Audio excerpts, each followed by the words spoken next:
आत्महत्या हां. केलेली नाही, अपघात झालेला आहे. त्याला कुणीतरी मारून त्या कुठं कुठं बॉडी कोणत्या शिवारात कुठं सापडली ते सांगा? पातूर नामेवाडी रोडला. अच्छा, तर किती किती किलोमीटर अंतर आहे तुमच्या गावाचं? आमचं न ते 15-16 किलोमीटर आहे. 16 किलोमीटर अंतरावर तिची बॉडी सापडली. तर मला त्याला एक जर सांग. तसं करायचं काय होतं, हं, आमच्याकडे 50 हिरे आहेत. हं. अनेक अडचणी आहेत ना तिकडं, समजा आत्महत्या करायची माणसाला. बरोबर. एवढ्या लांब यायची काय गरज आहे? बरोबर आहे. तर त्याच आता माजलगाव तालुक्यामध्ये नितूळ या ठिकाणी एक अपघात झालेला होता. म्हणजे एक मृतदेह एक विहिरीमध्ये आढळून आलेला होता. ते जे मृतदेह होता त्यांचे आई वडील आपल्या समोर आहेत.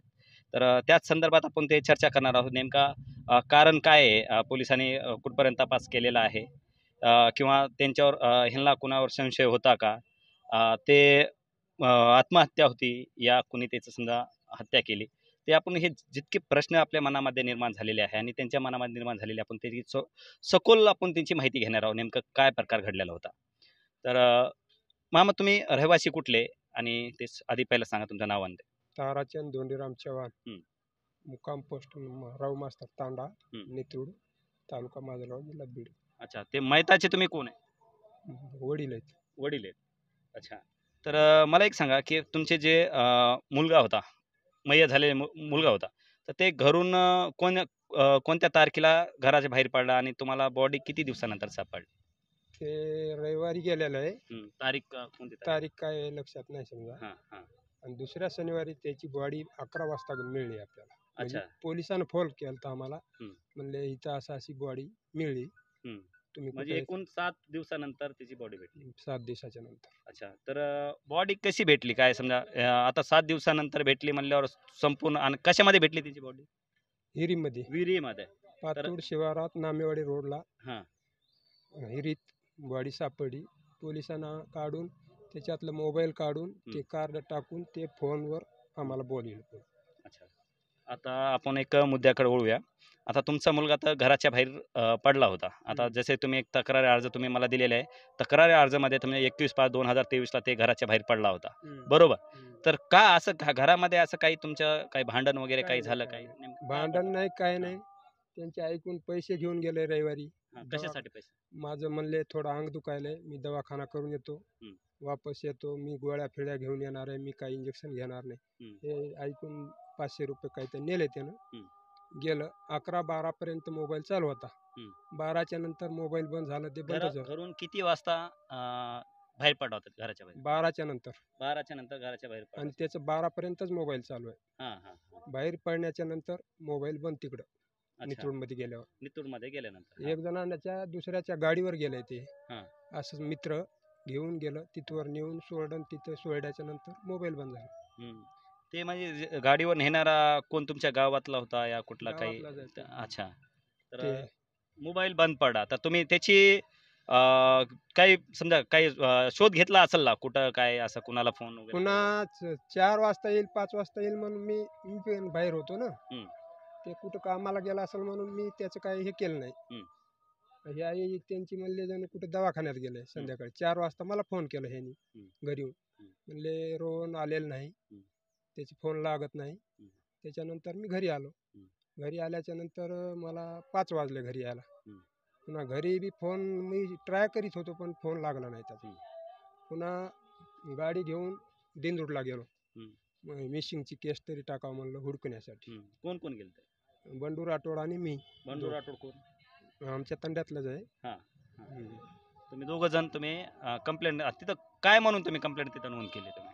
तिथं नोंद घेतली नाही त्या दिवशी आमची रविवारी गेल्यावर.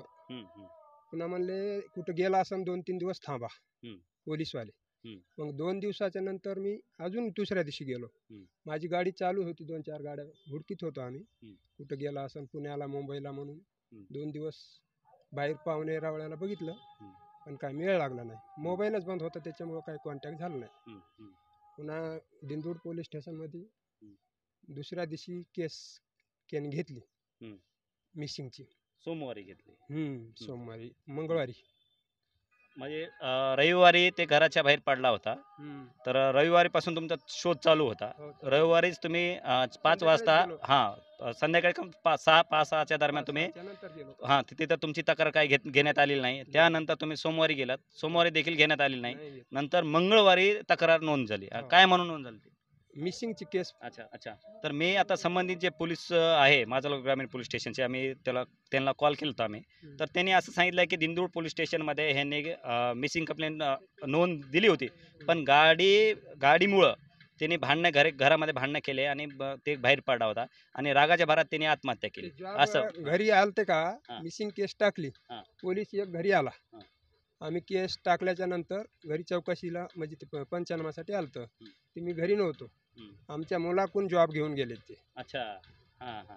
ते जॉब काय जॉब घेतला मुलं? ते मुलाकडून जॉब घेतलं म्हणून गाडीसाठी गेलंय अच्छा, अच्छा. त्याची तेवढंच जॉब आहे त्याचं ठीक आहे. त्यानंतर बॉडी समजा किती 27 तारखेला 21 तारखेला ते घराच्या बाहेर पडा बॉडी 27 तारखेला भेटली. तर आता घरून तर ते गेला होता. संपूर्ण कपडे वगैरे तुम्हाला सर्व तर ज्याचं आहे तुम्हाला तर माहीत असेल की टोपी वगैरे कपडे जसं असेल ते घराच्या बाहेर पडा ते घालून. ते आहे तर तसंच ते dress हां, आहे. आहे तसं ते त्याची बॉडी सापडली का तशी? तशी सापडली हां. पण त्याची टोपी नाही हं. त्याचे सँडल होते पायात ते सुद्धा नाही अच्छा. नुसती बॉडी सापडलेली आहे म्हणजे बॉडी सापडली ते वस्तू त्याच्या काही मिसिंग होत्या.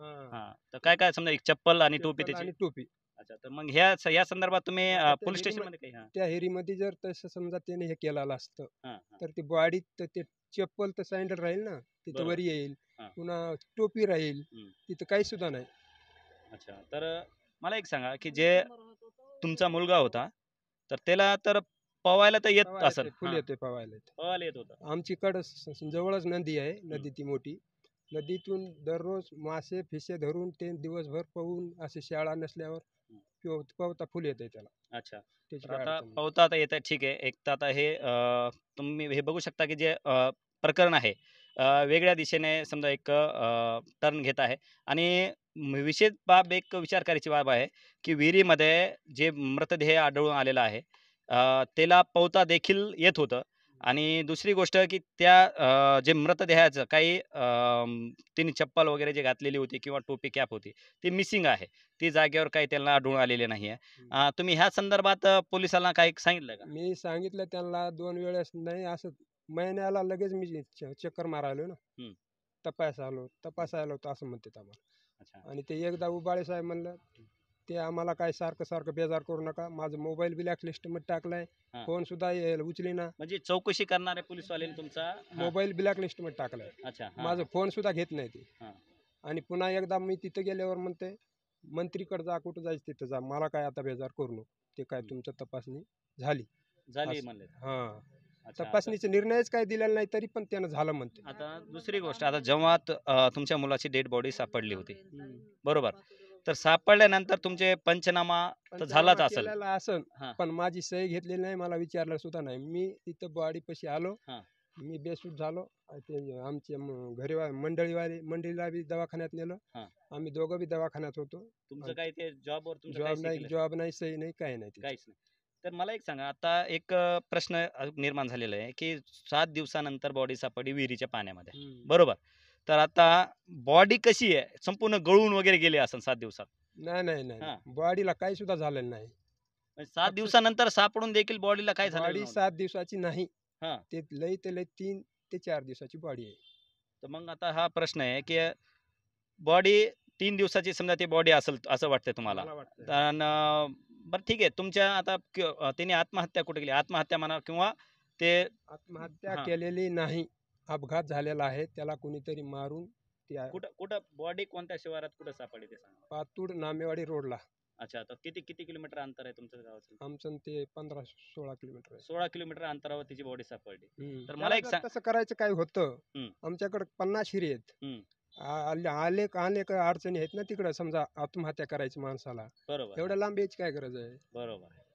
तर त्याचं- आता बरोबर की 15 किलोमीटर अंतरावर येऊन आत्महत्या करायची हां. काही गरज नाहीये की त्याला तुम्हाला पोहता येतंय. हिरीत कसं काय आत्महत्या झाला त्याचं बरं. आता तुम्ही सांगितलं एक समजा त्याचं घात आहे म्हणजे समजा त्याचं एक हे केलेलं आहे. हम्म. तर तुम्हाला काही संशय असेल ना काही लोकांवर की की संशय नाही? आहे ना असे हां. पैसेवाल्याने एक दोघा तिने आम्हाला धमकी दिलेली आहे हं. आता ते माणसाचं काय पैसेवाले नेमके कशाचे पैसे काय? ते आमचे माझ्याकडे होते पैसे कशाचे होते?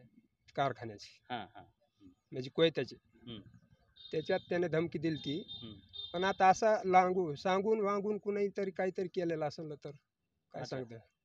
त्याला मग अपघात झालेला आहे. अपघात झालेला आहे. पण तुम्हाला संशय तर असेल ना, की हिने केलं, त्याने केलं काय असं काही?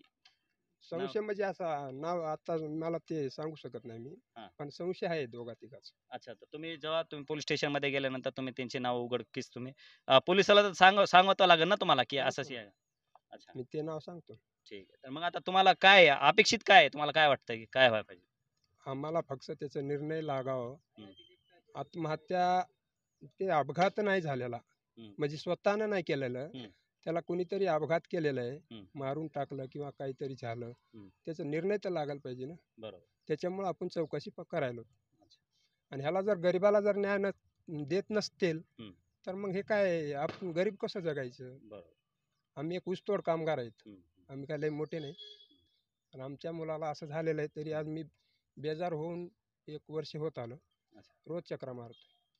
मला काही निर्णय दिलेला नाही त्यांनी. अच्छा. तुम्ही हे बघू शकता, की जे मयत आहे त्याचे आई-वडील भेटलेले आहेत आणि त्यांनी जे घटना घडलेली आहे त्यांनी सविस्तर सांगितलेलं आहे. आणि दुसरी एक विचार करायची बाब आहे. तर आपल्या सर्वांना देखील आपण देखील ऐकलेलं असेल, की कोणतीही बॉडी जास्तीत जास्त 3 ते 4 दिवसच एक जागेवर राहते. कारण नंतर ते डिहायड्रेट व्हायला चालू होते. कारण ते सडायला चालू होते. तर हे 7 दिवसानंतर ती बॉडी सापडलेली आहे आणि ती बॉडी देखील जशील तशीच सापडलेली आहे. असं त्यांनी सांगितलेलं आणि त्यानंतर मला एक सांगा, की त्याचे पी-एम झालता का त्याचा? पीएमच झालेलं नाही हो सर. पी-एम झालेला नाहीये. हां, कसं झालं नाही, ती हं. बॉडी हे झाली म्हणून 5 मिनिटात तर बॉडी इथून बाहेर काढून दिलं त्यांनी. अच्छा. तर मग आणि मी पण त्यांना आणलो ना. हां, मला मध्ये येऊ सुद्धा दिलं नाही. हां, बाहेरच होतो मी. हां, ते आता पाहुणे रावळ्यानेच असेच झालेले होते. हां. त्यांनाच माहिती. पण ते आमचा मेव्हणा म्हणत होता, हं, त्यांचा भाऊ. हं. म्हणला पीएमच झालेलं नाही. बॉडी फेल झाली म्हणते.